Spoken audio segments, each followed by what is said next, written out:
Évangile de Jésus-Christ selon saint Luc, chapitre 23. L'assemblée tout entière se leva, et on l'emmena chez Pilate. On se mit alors à l'accuser. « Nous avons trouvé cet homme en train de semer le trouble dans notre nation. Il empêche de payer l'impôt à l'empereur, et il dit qu'il est le Christ, le roi. » Pilate l'interrogea. « Es-tu le roi des Juifs ?» Jésus répondit. « C'est toi-même qui le dis. » Pilate s'adressa aux grands prêtres et aux foules. Je ne trouve chez cet homme aucun motif de condamnation. Mais ils insistaient avec force. Il soulève le peuple en enseignant dans toute la Judée. Après avoir commencé en Galilée, il est venu jusqu'ici. À ces mots, Pilate demanda si l'homme était galiléen. Apprenant qu'il relevait de l'autorité d'Hérode, il le renvoya devant ce dernier, qui se trouvait lui aussi à Jérusalem en ces jours-là. À la vue de Jésus, Hérode éprouva une joie extrême. En effet, depuis longtemps, il désirait le voir à cause de ce qu'il avait entendu dire de lui, et il espérait lui voir faire un miracle. Il lui posa bon nombre de questions, mais Jésus ne lui répondit rien. Les grands prêtres et les scribes étaient là, et ils l'accusaient avec véhémence. Hérode, ainsi que ses soldats, le traita avec mépris et se moqua de lui.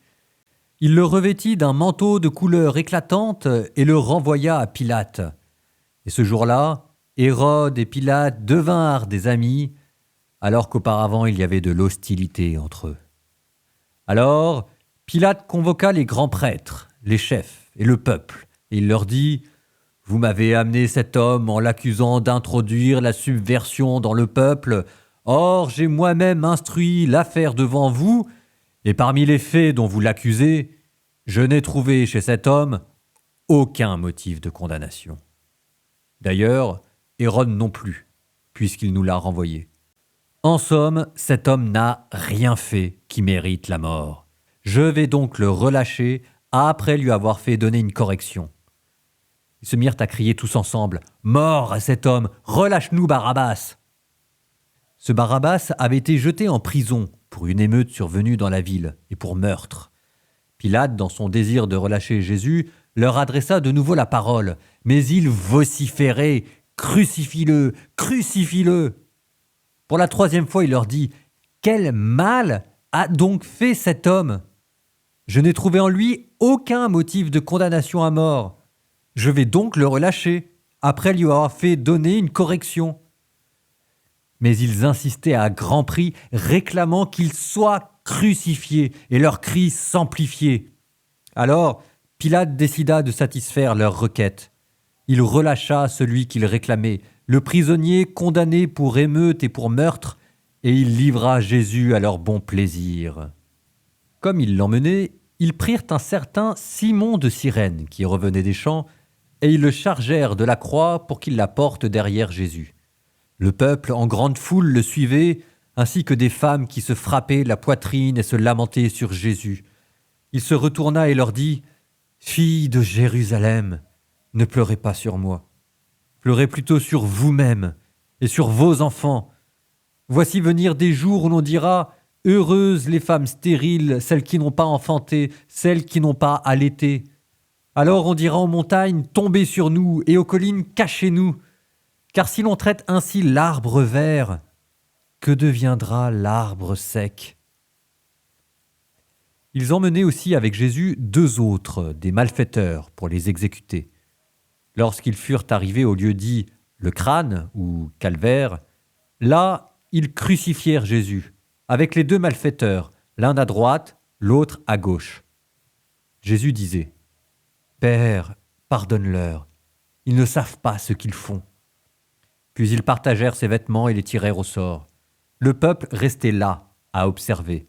Les chefs tournaient Jésus en dérision et disaient « Il en a sauvé d'autres, qu'il se sauve lui-même s'il est le Messie de Dieu, l'élu. » Les soldats aussi se moquaient de lui. S'approchant, ils lui présentaient de la boisson vinaigrée en disant « Si tu es le roi des Juifs, sauve-toi toi-même !»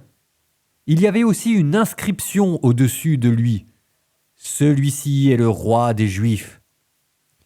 L'un des malfaiteurs, suspendu en croix, l'injuriait. « N'es-tu pas le Christ ? Sauve-toi toi-même, et nous aussi. » Mais l'autre lui fit de vifs reproches. « Tu ne crains donc pas Dieu ? Tu es pourtant un condamné toi aussi. Et puis, pour nous, c'est juste, après ce que nous avons fait, nous avons ce que nous méritons. Mais lui n'a rien fait de mal. » Et il disait, « Jésus, souviens-toi de moi quand tu seras dans ton royaume. » Et Jésus lui déclara, « Amen, je te le dis, aujourd'hui avec moi, tu seras dans le paradis. » C'était déjà environ la 6e heure, c'est-à-dire midi. L'obscurité se fit sur toute la terre, jusqu'à la 9e heure, car le soleil s'était caché. Le rideau du sanctuaire se déchira par le milieu. Alors Jésus poussa un grand cri. « Père, entre tes mains je remets mon esprit. » Et après avoir dit cela, il expira. À la vue de ce qui s'était passé, le centurion rendit gloire à Dieu. Celui-ci était réellement un homme juste. Et toute la foule des gens qui s'étaient rassemblés pour ce spectacle, observant ce qui se passait, s'en retournaient en se frappant la poitrine. Tous ses amis, ainsi que les femmes qui le suivaient depuis la Galilée, se tenaient plus loin pour regarder. Alors arriva un membre du conseil nommé Joseph. C'était un homme bon et juste, qui n'avait donné son accord ni à leurs délibérations, ni à leurs actes. Il était d'Arimathie, ville de Judée, et il attendait le règne de Dieu. Il alla trouver Pilate et demanda le corps de Jésus, puis il le descendit de la croix, l'enveloppa dans un linceul et le mit dans un tombeau taillé dans le roc, où personne encore n'avait été déposé. C'était le jour de la préparation de la fête, et déjà brillaient les lumières du sabbat. Les femmes qui avaient accompagné Jésus depuis la Galilée suivirent Joseph. Elles regardèrent le tombeau pour voir le corps, comment il avait été placé. Puis elles s'en retournèrent et préparèrent aromates et parfums, et durant le sabbat, elles observèrent le repos prescrit.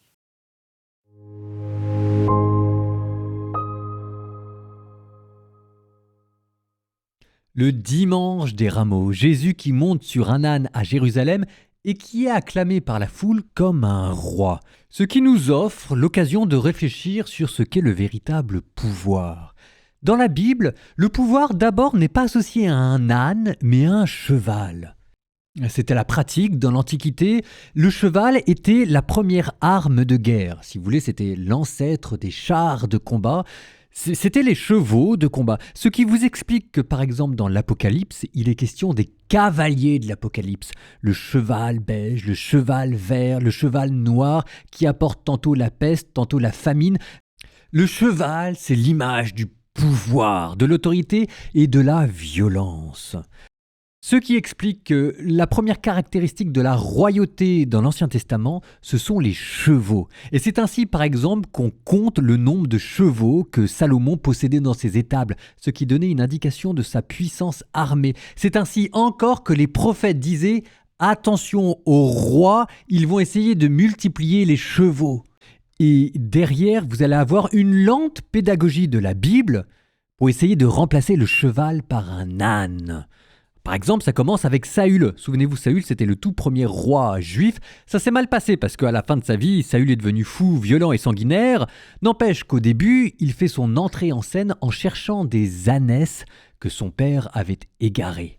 Et voyant un homme qui cherchait des ânes, Samuel l'avait sacré roi. Saül est devenu le premier roi d'Israël. Et dès le début, mais on ne sait pas encore exactement pourquoi, les ânes vont commencer à être associés à la royauté. Absalom, pour montrer qu'il a des prétentions royales, va essayer de monter sur un âne. Salomon, quand il se fera désigner roi par David son père, montera aussi sur un âne. Et cette fois-ci, l'âne vous montre une autre conception du pouvoir. Parce que l'âne, c'est un animal modeste. Alors à l'époque, ça coûtait cher. Mais n'empêche qu'il était utilisé par des gens ordinaires pour des travaux quotidiens. Ce qui veut dire que l'âne, en fait, symbolise l'humilité et la vie simple, opposée à la grandeur mondaine, à l'ambition, au désir de conquête. C'est l'image du service. Ce qui vous explique que le véritable pouvoir commence dans l'humble service quotidien. On appellera ça plus tard la sainteté ordinaire. Celui-là est vraiment roi qui sait diriger les affaires de sa maison.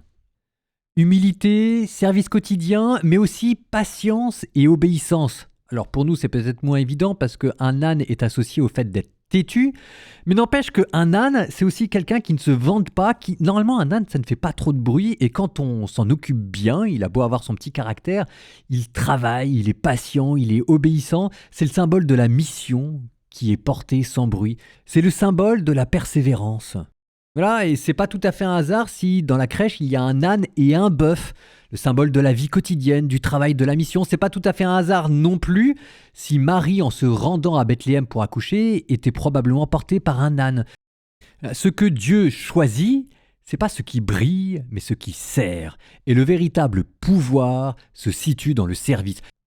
C'est ce que vous dira un jour Jésus, celui qui veut être grand parmi vous sera le plus petit, celui qui veut être votre maître sera votre esclave. D'ailleurs, cette parole dans l'évangile selon saint Matthieu, c'est exactement ce qui précède le dimanche des Rameaux où Jésus monte sur un âne. C'est le grand renversement messianique. Le cheval, symbole de pouvoir, de puissance, qui devient un âne, symbole de service. Et Dieu vous dit qu'elle se situe là, la véritable autorité. Voici ton roi qui vient vers toi, doux et humble de cœur, monté sur un âne, le petit d'un ânon. Derrière ça, en fait, vous avez toute l'histoire de la royauté, depuis les grands rois conquérants de l'Antiquité qui étaient à cheval, jusqu'à Saül qui avait commencé à mettre un roi, pour ensuite arriver jusqu'à Zacharie, et enfin Jésus, véritable roi qui monte sur un âne. D'ailleurs, il y a une ânesse et il y a un ânon. Alors, il y a une petite différence entre l'ânesse et l'ânon.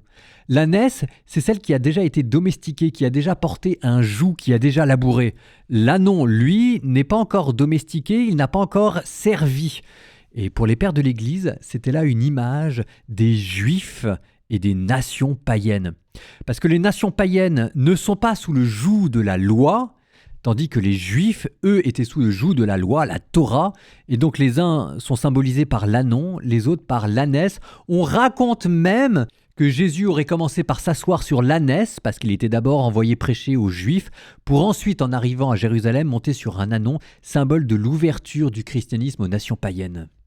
Ça vous donne le dimanche des Rameaux. Alors pour une fois, je ne vous ai pas parlé des Rameaux, je ne vous ai pas parlé de ce cri d'Hosanna, je voulais aborder par un autre angle, un angle plus animalier, mais qui nous pose la question, est-ce que nous préférons monter sur des chevaux ou est-ce que nous préférons monter sur des ânes, même s'ils sont têtus? Il y a tout un programme de vie derrière, et Jésus vous dit, il y a tout un programme politique.